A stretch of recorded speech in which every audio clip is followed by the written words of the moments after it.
என்ன கருமண்டி இது? புள்ளி ஏதாவது கேட்டு சென்டர்ல தாமரை வேணும் உனக்கு. இங்க தாமரை, இங்க வந்து இது யானை போட்டுறேன். இங்க யானை போட்டுறேன். இங்க தாமரை போட்டுறேன். இந்த இடத்துல நிலா. இந்த புள்ளிக்கு இந்த புள்ளிய வேற அழிச்சிட்டு ஓடிட்டாங்க. நீங்க வந்து இது புள்ளிங்க. நாம இந்த எடுத்து நீங்க இந்த எடுத்து. நீங்க தான் கம்மல போடு.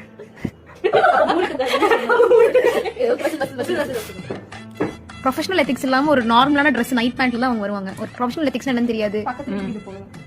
பக்கத்து இருந்தா என்ன ஏத்து விடாம உனக்கு என்ன? நீ எப்படி வரணும் அப்படி வரணும். புது ட்ரெஸ் எல்லாம் போட்டு வர முடியும். பாருங்க இப்படி ரூடா பிஹேவ் பண்ணுவாங்க. இந்த கைண்ட நீங்க புக்கே பண்ணாதீங்க எதுவுமே. இது வந்து ஒரு ஆர்டிஸ்ட். ஏன் ப்ரொஃபஷனல் எத்திக்ஸ் வந்து அவ்வளவுதாங்க. இங்க வாடி. ஒரு மெஹந்தி போடுறதுக்குள்ள எத்தனை போராட்டம் சாமி. ப்ரொஃபஷனல் மா. ஏட்டா போடுற டாக்டர் போடுறீங்க சீக்கிரமா. இப்பதான் கல்யாணத்துக்கு போறாங்க சரியா போடலடிங்க. ஏய் கட்ட சொல்லு, நீ பாத்து சொல்லு, நீ பாக்குற சரியா. ஏய் ஸ்டெயின் ஆகும். அவளை போட சொல்லு. அவ இப்படி புடிச்சா நான் நட்டுவா. 12 மணிக்கு தான் புடிச்சு